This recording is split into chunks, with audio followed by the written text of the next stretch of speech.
Hi everyone, welcome to another preview of the week ahead in Forex and financial markets. I'll be discussing the extreme weakness of the euro and strength of the British pound, as well as oil prices finally getting a more sustained backpack. Then, of course, I'll highlight the data you need to watch in this week's economic calendar, including the RBNZ meeting and FOMC minutes. Stay right there.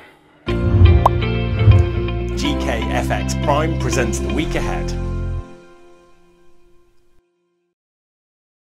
The euro has been looking soft for a while, but the decline really hit an extreme this week. Euro dollar hit a 16-month low, euro Japanese yen has fallen 450 pips in the last month, and euro pound is back to its lowest since before the COVID-19 pandemic. I think we can attribute the euro weakness to a divergence in monetary policy. Forex traders increasingly don't respect the inflation-fighting credentials of Christine Lagarde's European Central Bank, while other central banks like the Bank of England look set to hike rates this year. That's why I'm especially interested in euro pound. This currency pair has been in a tight trading range around 0.85 for 6 months, but looks like it just broke lower. Beyond that, 0.83 has been major support since Brexit, and if it gives way, could open a big new long-term downtrend. The other thing I wanted to touch on was oil. As we all know, the price of oil has been rising furiously, and we asked the other week whether it was heading to $100 per barrel.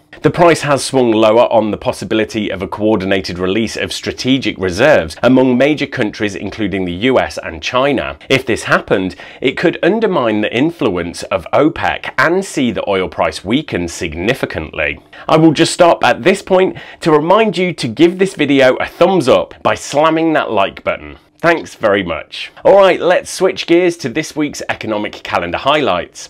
The big data is really clustered in the first half of the week. We kick off with the PBOC rate decision on Monday, but consensus is for no change. More interesting will be the services and manufacturing PMIs out of Europe, the UK and the US. Purchasing managers have remained remarkably optimistic despite the supply constraints, so I'm just looking to see if there are any signs that optimism is fading to give us some clue on what to expect as far as economic growth in the fourth quarter. The Reserve Bank of New Zealand decides rates on Wednesday, and things could get a little spicy. A recently released survey carried out by the RBNZ showed inflation expectations in New Zealand have reached a 10-year peak. Respondents now expect 2.96% inflation in 2 years' time. There is now speculation the central bank could hike 50 basis points to help lower those expectations, but it seems like a 1/4 percentage point hike is in the bag. Later on Wednesday, the preliminary US Q3 GDP release is expected to stay unchanged from the 2% advance number. Then the big one is the FOMC minutes. As usual, they will be a bit stale